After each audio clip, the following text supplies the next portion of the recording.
comme si ces aveux ne suffisaient pas, l'ambassade prophétise même en indiquant que d'autres résultats vont venir. Ça veut dire qu'ils ne sont qu'en train de commencer le travail. Nous, en tant que diplomates, ça nous pose beaucoup de questions. C'est vrai que nous, diplomates, on sait faire beaucoup de choses, mais s'il n'y a plus de frontières entre un diplomate et un terroriste, ça devient un problème. Parce qu'il y a d'autres qui peuvent faire ce type de travail, mais si on crée des ambassades dans les pays pour pouvoir faire du terrorisme, c'est un problème. Et si les ambassadeurs deviennent les porte-voix de groupes terroristes aussi, c'est un problème. C'est un problème. Mais a priori, je voudrais néanmoins remercier les différents États et organisations qui ont manifesté leur solidarité à notre pays, leur compassion au Mali, et aussi qui ont condamné cette agression parce qu'il s'agit d'une agression. Il s'agit d'une agression par un État de connivence avec des groupes terroristes et de façon absolument assumée. Et donc ça dépasse le cas de l'ingérence. L'ingérence en soi est même condamnée. Mais on va même au-delà de ce qu'on peut appeler une ingérence grave. Mais en même temps aussi que nous saluons ces pays, il faudra dire que nous sommes quand même assez étonnés du silence de beaucoup de partenaires et de pays devant ce qui est absolument une agression inacceptable, publiquement avouée, publiquement revendiquée par une collision entre un État, peut-être qu'il y en a d'autres, entre un État et des groupes terroristes. Pourtant, dans toutes les conventions internationales, la Charte des Nations Unies, les résolutions du Conseil de sécurité, les différentes conventions sur le terrorisme, au plan international, au plan africain, les engagements sont pris. Est-ce que c'est du papier ou bien c'est réel? Mais pourquoi tout le monde regarde ailleurs par rapport à cette situation? Je m'excuse d'être aussi direct et franc avec vous, mais je pense qu'entre amis, on doit pouvoir aussi se dire des choses, surtout quand il s'agit de préoccupations de la plus haute importance. En tout cas, nous, au Mali, ici, nous nous sommes posé beaucoup de questions. Nous nous sommes demandé comment interpréter ce silence pour pouvoir comprendre. Est-ce que ce qui s'est passé est normal? Est-ce que c'est bien fait pour le Mali?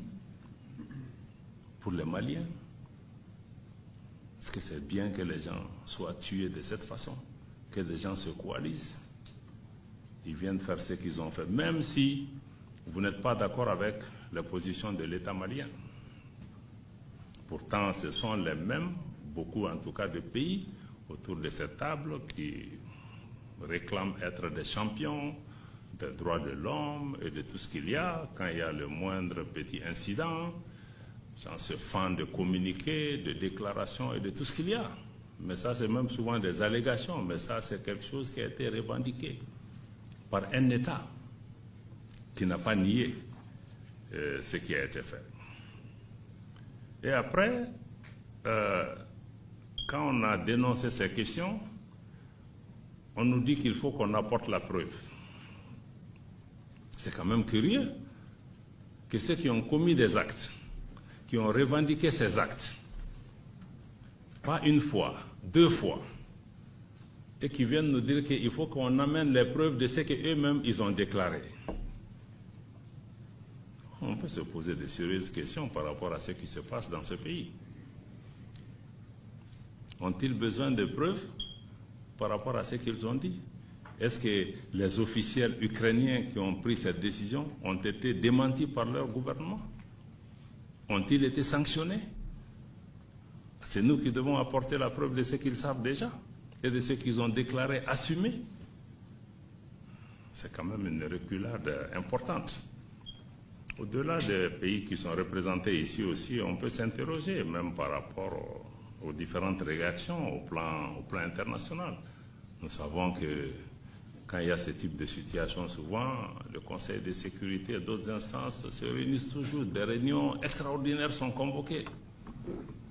Mais dans ce cas-ci, je crois que personne ne s'est interrogé. Est-ce qu'il fallait le faire ou il ne fallait pas le faire? Personne, ni Conseil de sécurité, ni Assemblée générale, personne. Je pense qu'en tant que diplomate, en tant que responsable, on peut tous se poser. On doit se poser ces questions.